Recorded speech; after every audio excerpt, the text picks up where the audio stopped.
Vừng ơi mở cửa ra. Không mở à? Được rồi nhá. Chờ đấy. 1, 2, 3.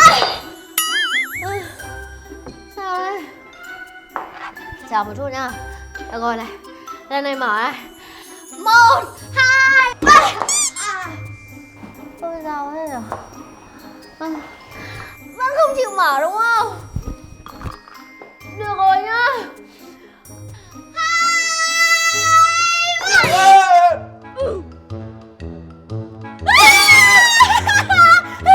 Đồ biến thái. Anh dám vào nhà tôi làm cái trò gì đấy hả?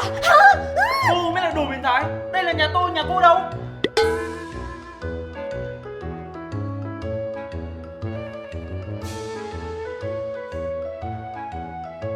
Nhầm thật rồi.